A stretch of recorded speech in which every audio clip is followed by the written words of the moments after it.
The chamber stretched wide and high, filled with beings from every corner of known space.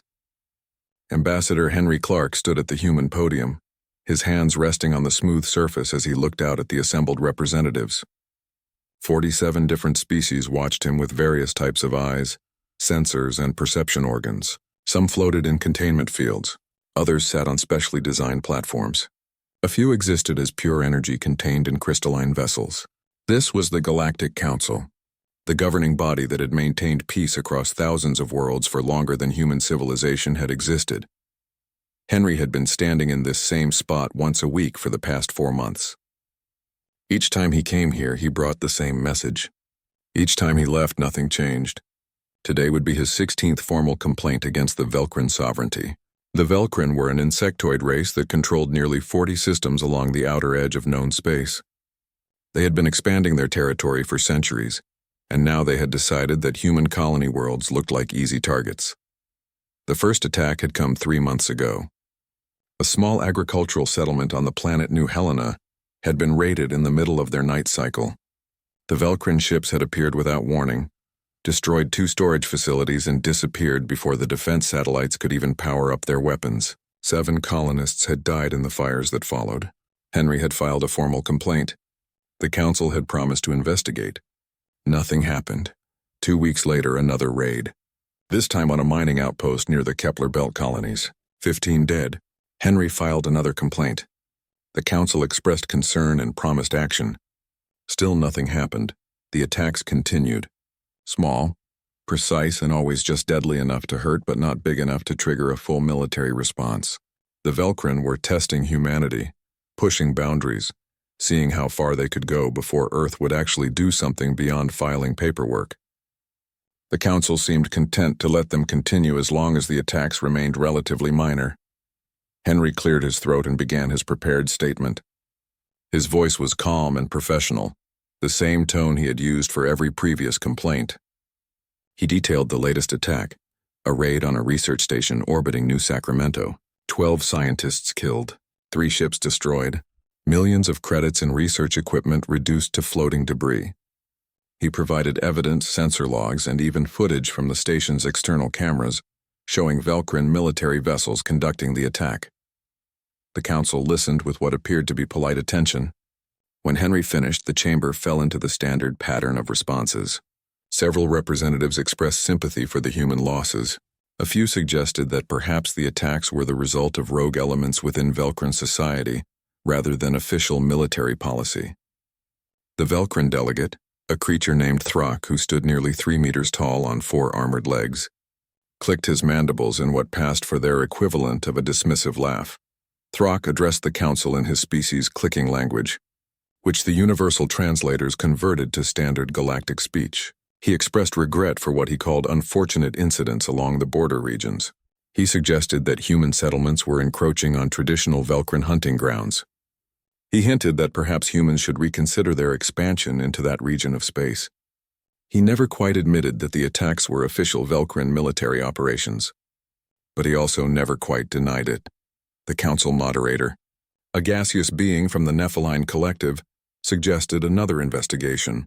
Several members agreed. A vote was called. The motion passed with overwhelming support. Another investigation would be launched. Another committee would be formed. Another report would be written in 3 to 6 months. Henry had heard it all before. He returned to his seat and watched the rest of the council session with growing frustration. The other representatives moved on to discussions of trade agreements and cultural exchanges.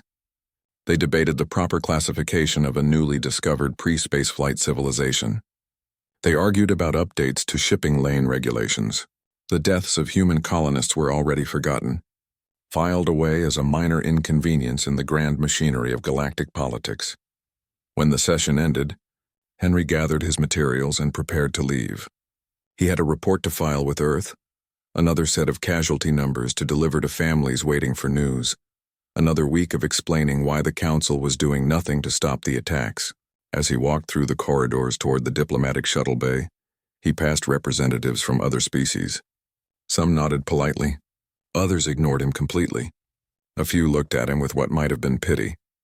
Back on Earth, deep beneath the city of Geneva, Admiral Patricia Vance sat in her office reviewing the same attack reports that Henry had just presented to the Council. The room was quiet except for the soft hum of computer systems and the occasional beep of incoming messages. Patricia had served in Earth's military for 30 years, rising through the ranks during the turbulent period when humanity first made contact with alien civilizations.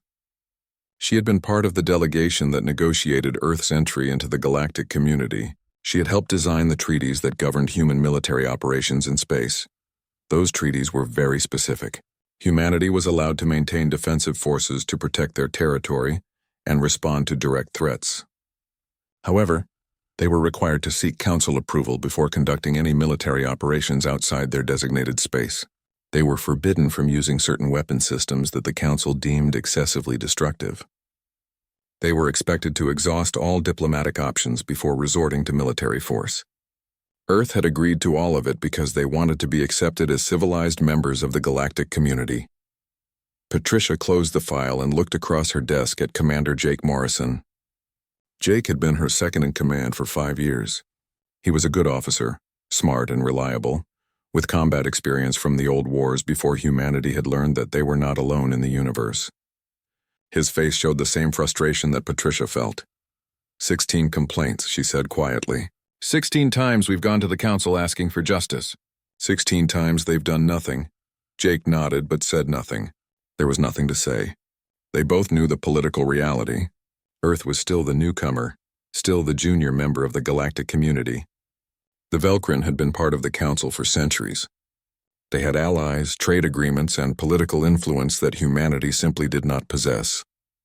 The Council was not going to take action against the Velcrin unless the attacks became severe enough to threaten galactic stability. Patricia pulled up another file on her screen. This one showed casualty projections based on the current pattern of attacks. If the Velcrin continued at their current rate, human deaths would reach over 1,000 within the next 6 months. And that assumed the attacks did not escalate, which military intelligence suggested they would. The Velcrin were growing bolder with each successful raid. They were learning human defensive patterns, testing response times, gathering intelligence for something bigger. The politicians want restraint, Patricia said. They want us to maintain our image as the reasonable, civilized humans who don't solve problems with violence. They think if we stay patient, the Council will eventually do something. And if they don't? Jake asked. Patricia did not answer immediately. She stared at the casualty numbers on her screen, thinking about the families who would receive notification messages, the colonies that would hold memorial services, the children who would grow up without parents because Earth was too polite to fight back. Finally, she spoke. How much longer are we supposed to smile while they kill our people? Jake had no answer. Neither did anyone else. That was the problem. Everyone knew something had to change, but no one wanted to be the person who made that decision. No one wanted to be responsible for shattering Earth's carefully crafted image as the peaceful newcomers. No one wanted to risk humanity's position in the galactic community. On the agricultural colony of New Sacramento, Lisa Bryant stood in her front yard watching smoke rise from her neighbor's farm 3 kilometers away. The Velcrin had come again last night. She had heard the explosions, seen the flashes of weapons fire lighting up the darkness.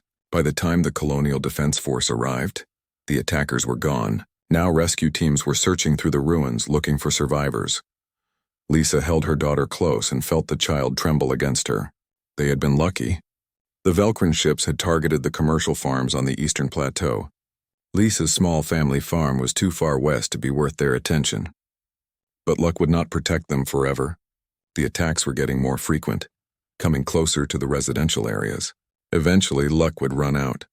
She wondered when Earth would finally do something more than file complaints. She wondered how many more people had to die before someone decided that being civilized was less important than being alive.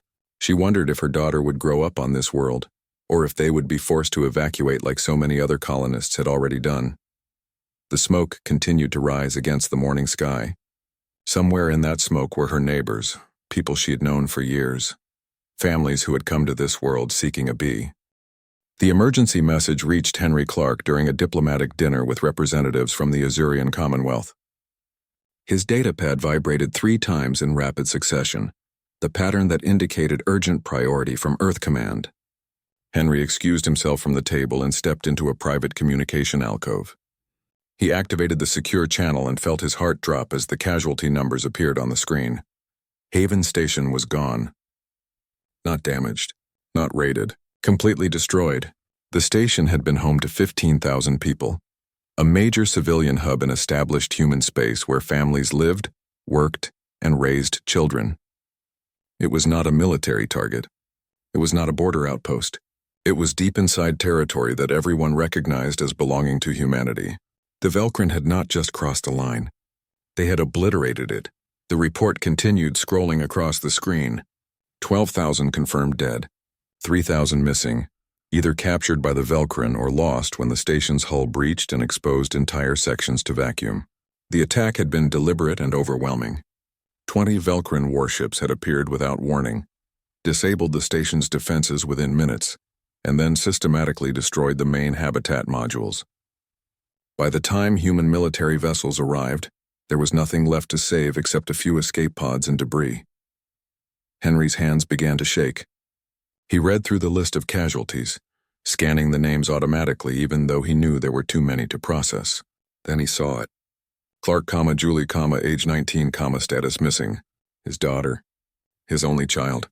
She had been visiting Haven Station during her university break, staying with friends while she considered which research program to join. Now she was listed as missing, which meant she was either dead in space or captured by the Velcrin. He stood there for several minutes, the datapad trembling in his hands. His mind went blank. Everything he had been trained to do, all the diplomatic protocols and professional responses disappeared. There was only the cold reality of those words on the screen. Status missing. He had filed 16 complaints asking the council to stop the Velcrin.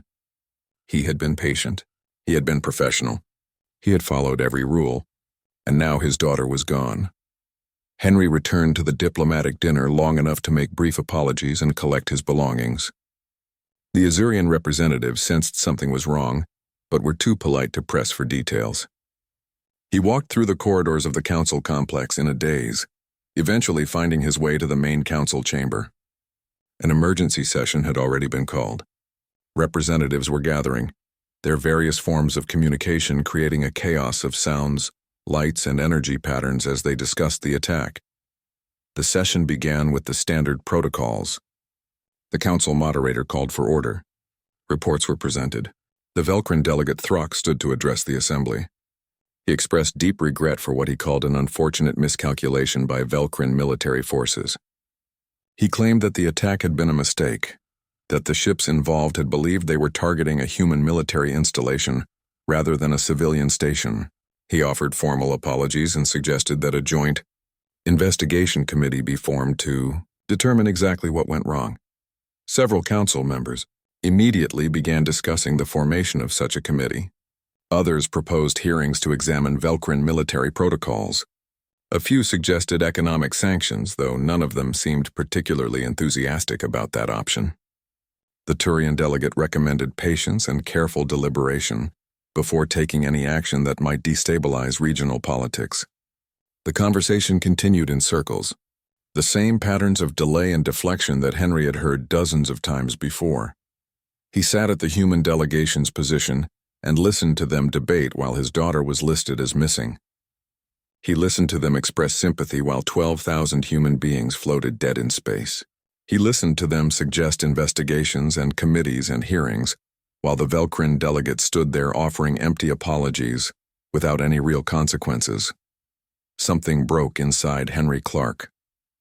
He stood slowly interrupting a speech by the Centauran representative about the importance of maintaining diplomatic channels.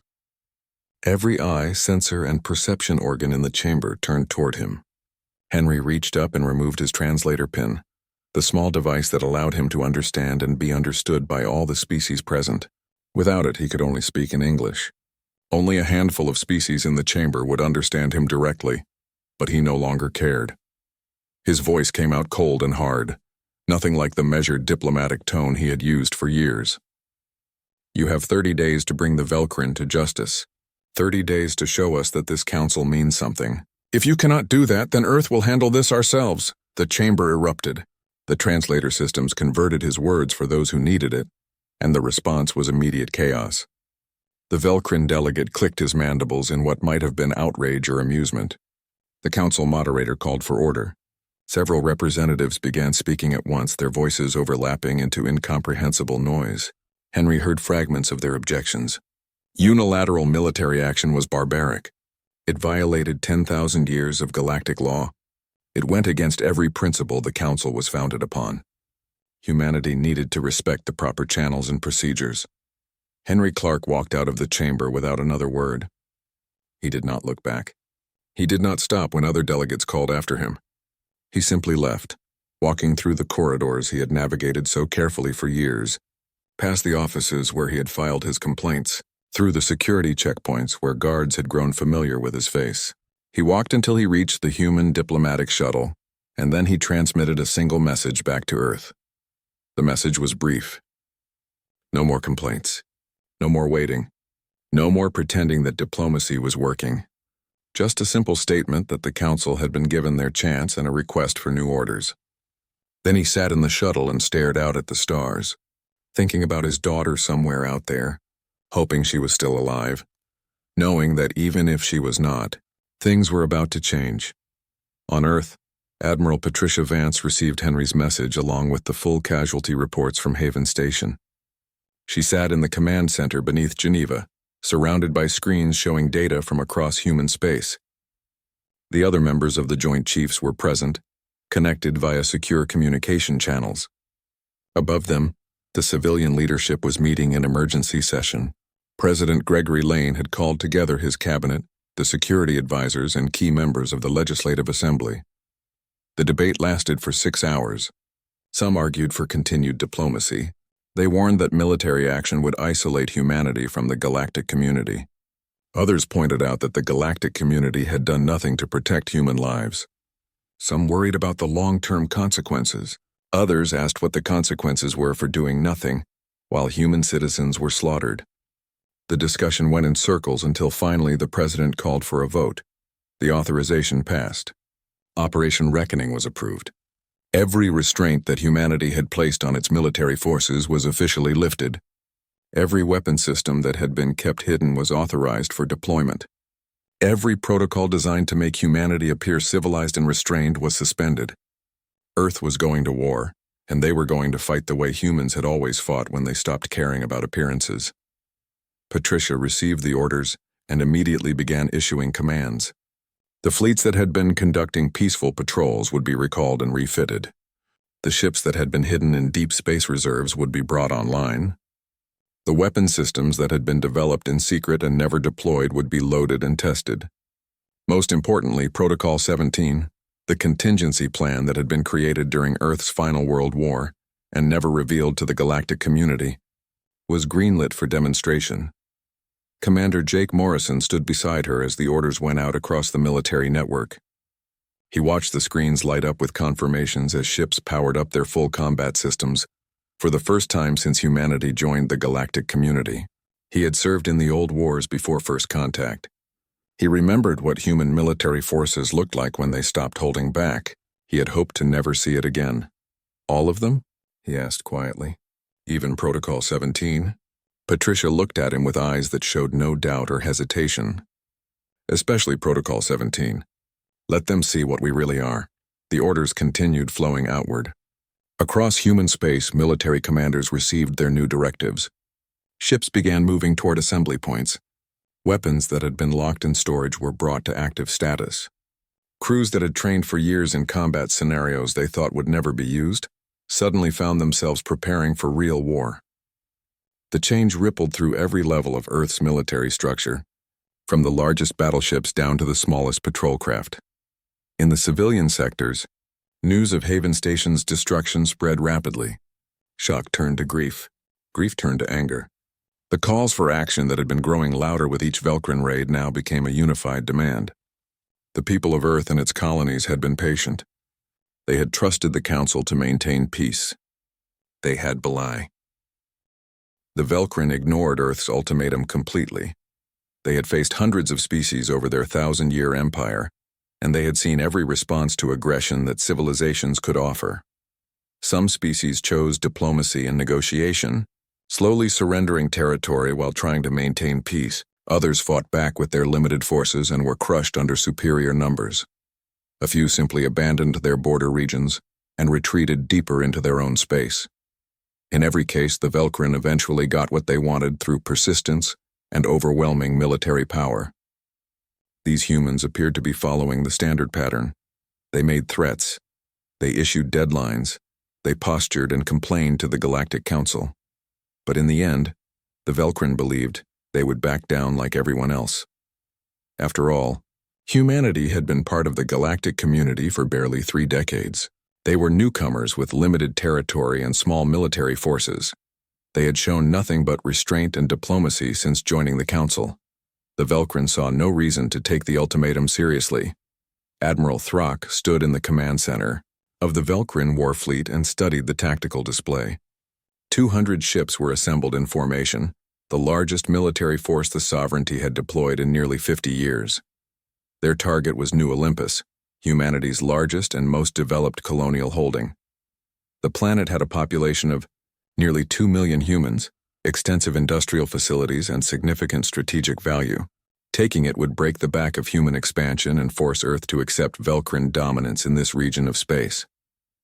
The fleet broadcast their intentions clearly across all communication channels. They wanted the humans to know what was coming. They wanted Earth to see the overwhelming force arrayed against them and understand that resistance was futile. It was psychological warfare, meant to break morale before the first shot was fired. The Velkrin expected the small human defense fleet stationed at New Olympus to either retreat or call for reinforcements that would arrive too late. What arrived instead made every sensor on every Velkrin ship trigger warning alerts simultaneously. The readings made no sense. Ships were appearing at the edge of the system, dropping out of faster-than-light travel in perfect formation. But these were not the ships that humanity had shown the galaxy. The human vessels that patrolled trade routes and conducted diplomatic missions were sleek and elegant, designed to look peaceful and non-threatening. These ships were something entirely different. The ECS Defiance appeared first, followed by 49 identical warships. They were massive, easily twice the size of the largest Velkrin battleships. Their hulls were angular and brutal, covered in layers of armor plating that made them look more like flying fortresses than spacecraft. Weapons batteries covered every surface. Missile pods extended from their flanks like the quills of some enormous predator, and energy weapon turrets tracked the Velkrin fleet with cold mechanical precision. These ships had not been built for exploration or commerce. They had been built for one purpose only, and that purpose was war. Captain Nicole Hayes sat in the command chair of the Defiance and watched the Velkrin fleet on her tactical display. The bridge around her was designed for combat efficiency rather than comfort. Every station was optimized for rapid response and maximum firepower control. Her crew had trained for this moment for years, running simulations and exercises that most of them thought would never be needed. Now those simulations were about to become reality. She opened a fleet-wide channel and spoke in the calm, professional tone that came from 20 years of military service. All ships, combat formation Titan 7. Ladies and gentlemen, you are weapons free. The Velkrin fleet moved first, perhaps out of shock at seeing ships they had no intelligence about, perhaps out of simple aggression. Their plasma lances fired across the void, brilliant streams of superheated matter that could melt through conventional armor like a torch through paper. Thousands of weapons fired simultaneously, filling space with enough destructive energy to reduce a planet's surface to molten slag. The attack would have annihilated any fleet humanity had previously shown to the galaxy. The human ships did not even attempt to dodge. Their point defense grids activated, and space lit up with countermeasures.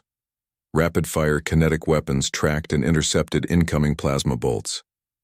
Energy screens deflected what the physical guns missed. Advanced electronic warfare systems confused targeting sensors and disrupted guidance computers. The few plasma lances that actually reached the human ships splashed harmlessly against armor that was engineered to withstand punishment that no other species had considered necessary. Then humanity returned fire, and the Velkrin learned what real warfare looked like. The railguns fired first, magnetic accelerators launching solid projectiles at velocities approaching a significant fraction of light speed. No energy shield in the galaxy could stop a chunk of dense metal moving that fast. The physics were simple and brutal. Kinetic energy increased with the square of velocity, and at these speeds even small projectiles carried devastating force. The first salvo crossed the distance between fleets in seconds and tore through 12 Velcrin ships before their commanders could even process what was happening. The ships simply came apart. Hulls designed to resist plasma and energy weapons provided no protection against solid matter, traveling at relativistic speeds. The projectiles punched through one side and out the other, the kinetic transfer creating massive internal damage.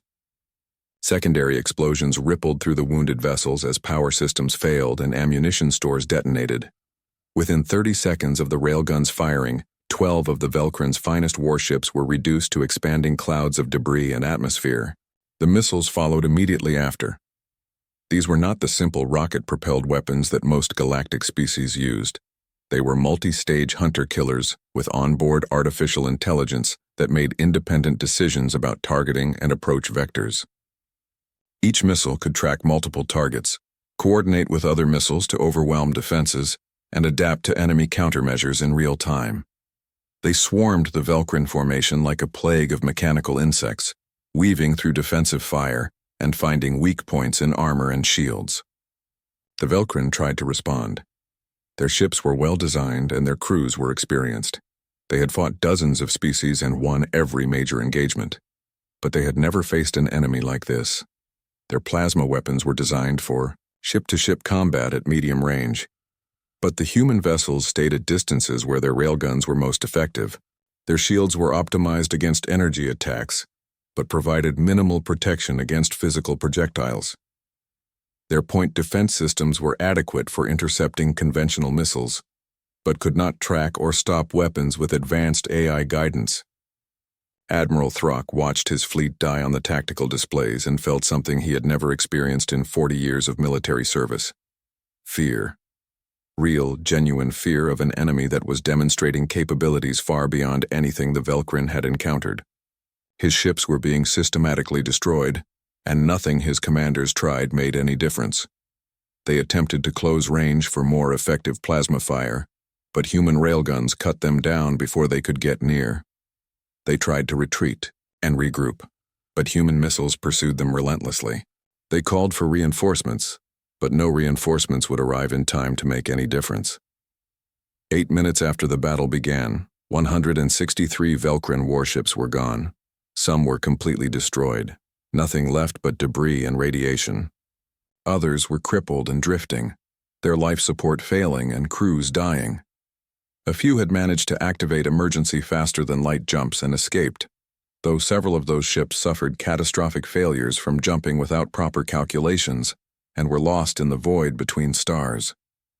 Of the mighty fleet that had been sent to crush human resistance, only 37 ships remained in any condition to fight. Throck's command ship had survived through a combination of luck and the fact that human forces seemed to be deliberately avoiding completely destroying the flagship. His vessel was crippled with multiple hull breaches and most systems offline, but they were alive. He stood on the damaged bridge surrounded by dead and wounded crew members, staring at the displays that showed the tactical situation. The human fleet had not even been scratched. Their shields were still up. Their armor showed no significant damage. They had just annihilated the largest Velcrin military force deployed in half a century, and they looked like they could do it again without breaking a sweat. The main view screen, activated, showing the face of a human female wearing a military uniform. Captain Nicole Hayes looked at him with cold, professional detachment. When she spoke, her voice was calm and measured, as if she were discussing routine patrol assignments rather than the destruction of an entire fleet. You wanted to see humanity at war. This is us being polite. If you ever attack a human world again, we will show you what we're actually capable of. Retreat now, or we stop pretending. Throck felt his limbs trembling. He had seen the sensor readings. The human ships had used perhaps 20% of their available weapons in that engagement. Most of their missile tubes were still loaded. Their energy weapons had not even. The Galactic Council convened an emergency session within hours of the Battle of New Olympus. Every species sent their representatives, even those who rarely attended normal council meetings. The chamber was more crowded than it had been in decades. Everyone wanted to understand what had just happened, what it meant, and what humanity truly was beneath the diplomatic facade they had worn for 30 years. The footage from the battle played on holographic displays throughout the chamber. Multiple angles showed the Velcrin fleet's approach, the appearance of human warships that no one had known existed, and the systematic destruction that followed. Military analysts from dozens of species studied the recordings, trying to understand the technology and tactics they had witnessed. The conclusions were disturbing. Humanity had not just hidden advanced weapons. They had concealed an entirely different level of technological development and military capability. Ambassador Henry Clark walked into the chamber looking like a man who had not slept in days. His uniform was impeccable as always, but his eyes carried a weight that had not been there before. He had received word that his daughter Julie had been found among the survivors recovered from Haven Station debris. She was alive but badly injured. The doctors said she would survive, but she would never walk again. The news had brought relief mixed with grief, and Henry carried both emotions with him as he faced the assembled representatives. The council moderator called for order and requested that the human delegation explain their actions. Several species had filed formal protests about the battle. They claimed humanity had violated treaties governing the use of military force. They argued that the destruction of the Velcrin fleet was disproportionate to the threat. Some suggested that Earth should face sanctions for their aggressive response. The Turian delegate spoke at length about the importance of restraint and proportional force in maintaining galactic peace. Henry listened to them speak and felt something cold settle in his chest. These were the same representatives who had done nothing while human colonists died. The same council that had offered empty sympathies and endless investigations while the Velcrin continued their attacks. Now they were concerned about proportional force and appropriate responses. Now they worried about violations of treaties that they had never enforced when humans were the victims. He stood slowly and approached the central podium. The chamber fell silent. Every being present wanted to hear what humanity would say to justify what they had done. Henry looked out at them all, at the species who had claimed to be civilized while allowing murder and destruction to continue unchecked. When he spoke, his voice was calm but carried an edge that made several representatives shift uncomfortably in their positions. "You asked why we hid our capabilities," Henry began. "The answer is simple. We wanted to be civilized. We wanted to be like you. We thought that meant diplomacy, restraint, and endless patience with bullies and predators." He gestured toward the holographic displays still showing footage from the battle. "But we learned something these past months. Being civilized does not mean being weak. It means choosing not to use your strength. We chose peace. We chose diplomacy. We chose to present ourselves as reasonable and restrained." His eyes moved across the assembled delegates, meeting the gazes of those who had sensors or eyes capable of such contact. "You mistook our choice for inability. The Velcrin paid the price for that mistake." Who else wants to test whether we are still pretending? The chamber remained absolutely silent. No one spoke. No one moved. The weight of the question hung in the air like a physical presence. Several species that had been considering expansion into regions near human space suddenly reconsidered their plans. A few delegates who had privately expressed support for the Velcrin now carefully avoided any appearance of association with them. The Velcrin delegation was notably absent. Throck had returned to the Sovereignty homeworld with the survivors of the fleet, and no replacement had been sent to the Council. Intelligence reports suggested that the Velcrin government was in chaos. Their military had been humiliated. Their reputation as an unbeatable empire had been shattered. And now they faced internal political turmoil as various factions blamed each other for the disaster. On the Velcrin homeworld, Throck stood before the High Command and delivered his report.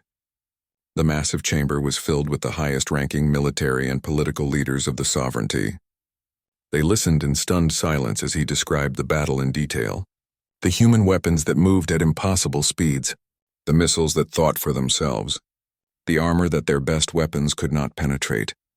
And most disturbing of all, the human captain's statement that they had been holding back, that what the Velcrin had faced was humanity being polite.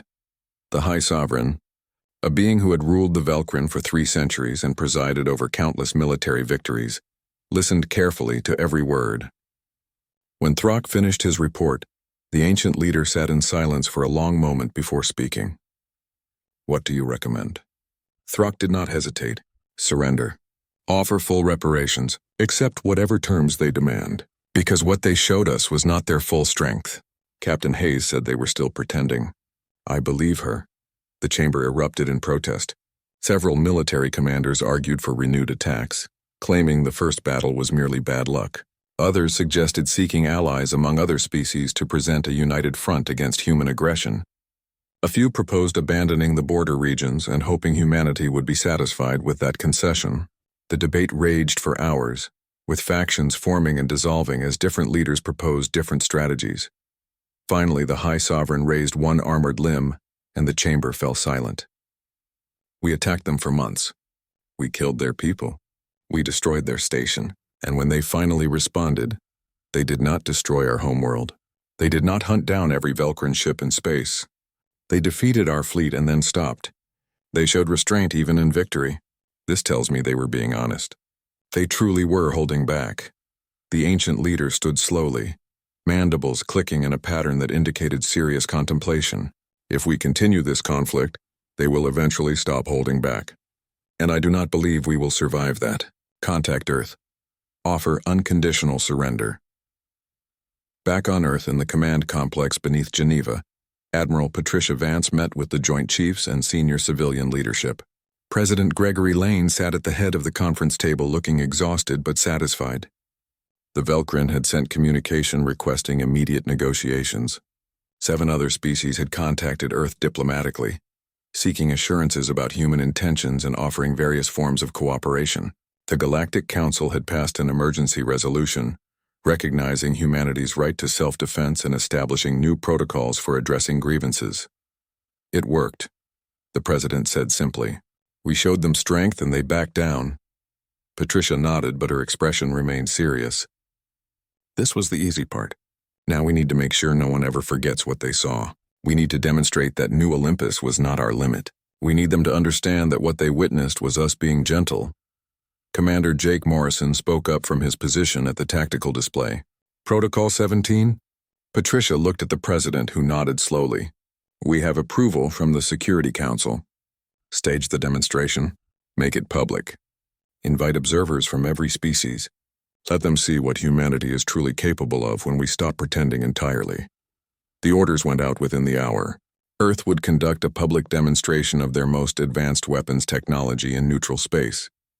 Every species in the galactic community would be invited to send observers. There would be no secrets, no hidden capabilities. Humanity would show the galaxy exactly what they had been holding back, what they were capable of, and why it was in everyone's best interest that humans remained civilized and restrained. On New Sacramento, Lisa Bryant watched the news broadcasts with her daughter sitting beside her.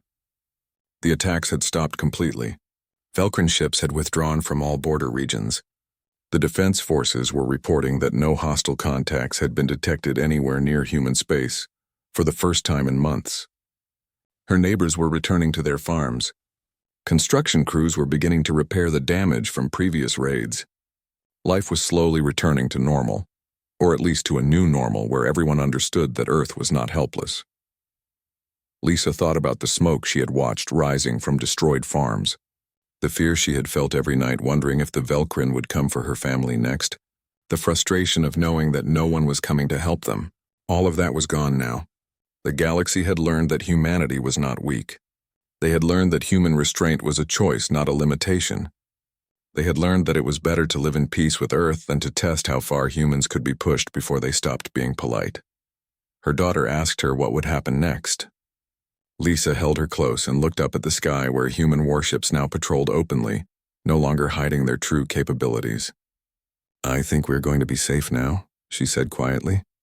"I think everyone understands that we are not easy targets anymore." The demonstration was scheduled for 1 week later. Every species confirmed they were. The demonstration was conducted in empty space far from any inhabited system. The location had been chosen carefully, a region where no planets existed and no trade routes passed. Earth wanted complete isolation for what they were about to show the galaxy. Every species in the galactic community received invitations to send observers. Most accepted, driven by curiosity and fear in equal measure. They needed to understand what humanity had been hiding, what capabilities lay beneath the diplomatic surface they had shown for 30 years. The observer ships arrived over the course of several days. They gathered at a safe distance from the designated demonstration zone, their sensors active and recording equipment ready. Hundreds of vessels from dozens of species filled the area, representing nearly every major civilization in known space. The Velkrins sent a small delegation despite their recent defeat. The Azurians came with their most advanced scientific vessels. Even species that rarely left their home system sent representatives to witness what Earth was about to reveal. Admiral Patricia Vance stood on the bridge of the ECS Retribution, humanity's newest and largest warship. The vessel dwarfed even the battleships that had fought at New Olympus. It had been built in secret over the past decade, constructed in hidden facilities far from prying eyes. The Retribution represented the absolute peak of human military engineering, equipped with every weapon system Earth had developed and several that had never been tested outside of simulation. Commander Jake Morrison worked at the tactical station, coordinating with the other human vessels in the area and monitoring the observer fleet. He felt the weight of what they were about to do. Protocol 17 had been developed during Earth's final World War, during the darkest period of human history, when nations armed themselves with weapons capable of ending civilization itself. It had been refined and improved over the decades, kept secret even from most of Earth's own military. Now they were going to show it to the entire galaxy. Patricia activated the communication system that would broadcast to all observer ships simultaneously. Her voice would be translated into hundreds of languages and transmitted across dozens of different sensory formats so that every species present could understand. She began speaking, her tone professional and measured, as if she were delivering a routine briefing, rather than revealing weapons that could reshape galactic politics. Protocol 17 was instituted during Earth's final World War. Before we achieved global unity, it was designed as a deterrent that would never need to be used. We kept it, refined it, and hoped we would never need to show it to anyone. A small asteroid was towed into position several thousand kilometers away from the Retribution. The rock was roughly the size of a large city, composed primarily of solid iron and nickel. It was one of the densest naturally occurring objects that could be easily transported. Multiple sensor probes surrounded it, allowing the observers to monitor every aspect of what was about to happen. The readings were transmitted to all observer ships in real time. When we joined the galactic community, Patricia continued, we realized that our weapons were far beyond what the galaxy considered acceptable, so we built new ships with reduced capabilities. We created the image of humanity you all know, diplomatic, restrained, limited. She nodded to Jake, who entered the firing sequence. The Retribution's main weapon powered up, drawing energy from the ship's 3 fusion reactors simultaneously. The weapon itself was mounted along the entire length of the vessel, a massive linear accelerator that used principles of physics most species had never considered applying to warfare. The energy readings alone were enough to make several observer ships adjust their positions, moving further away from the demonstration zone. The weapon fired. It appeared as nothing more than a beam of pale light, almost invisible against the background of stars. There was no dramatic flash, no explosion of color, no visible signs of the massive energies involved. The beam simply touched the asteroid for exactly 3 seconds. Then it stopped. For a moment, nothing seemed to happen. The asteroid remained in place, apparently undamaged. Several observers began to wonder if the weapon had malfunctioned. Then the sensor readings started coming in, and the truth became clear. The asteroid was not damaged. It was gone, not shattered into pieces, not vaporized into gas. It had simply ceased to exist as anything except individual atoms scattered across space. The molecular dissolution beam had worked exactly as designed. It disrupted atomic bonds at the fundamental level, breaking down matter into its component elements and dispersing them instantly. The asteroid that had massed billions of tons was now nothing but a thin cloud of hydrogen, iron, and trace elements spreading out across the void. No debris remained. No fragments. Nothing that could even be identified as having once been solid matter. The observer fleet remained absolutely silent. Patricia let them process what they had seen before continuing. This is a molecular dissolution beam. We have 83 of them in active deployment. Each one can delete a ship, a station, or a city from existence in under 10 seconds. This is what we built when we were still killing each other, before we learned to work together. She turned to face the primary camera, knowing her image was being broadcast to every observer ship. We did not show you this to threaten you. We showed you this so you understand what humanity has been holding back. When the Velcrin attacked our colonies, we could have used these. When they destroyed Haven Station, we could have erased their homeworld. We did not, because we chose to be civilized. Ambassador Henry Clark watched the demonstration from Earth, his daughter Julie sitting beside him in her wheelchair. Her recovery was progressing slowly. The doctors said she would adapt to her new limitations, learn to live with the permanent damage the attack had caused. Henry held her hand and watched the asteroid disappear, thinking about how close Earth had come to using these weapons in anger, how close they had all come to crossing a line that could never be uncrossed. But civilization is a choice, Patricia's voice continued. It is not a weakness. It is a decision we make every day to use the minimum force necessary, to seek diplomatic solutions, to value life even when dealing with those who do not value ours. The galaxy needs to understand that when we are polite, when we are patient, when we are restrained, it is because we choose to be, not because we have to be. She gestured toward the empty space where the asteroid had been. We have stopped pretending to be limited, but we have not stopped choosing to be civilized. The question is whether the galaxy will make that same choice with us, or whether we will need to remind anyone else what we are capable of. The Velcrin delegation sent their formal surrender within an hour of the demonstration ending.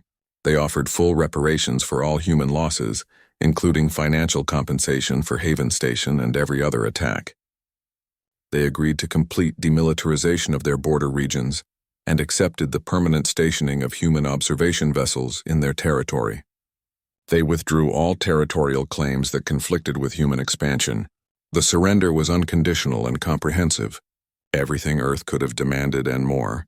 7 other species that had been considering various forms of expansion into regions near human space suddenly discovered reasons to pursue friendship and cooperation instead. Trade agreements were proposed. Cultural exchange programs were suggested. Scientific collaboration was offered. Every species that had previously viewed humanity as junior members of the galactic community now treated them with careful respect.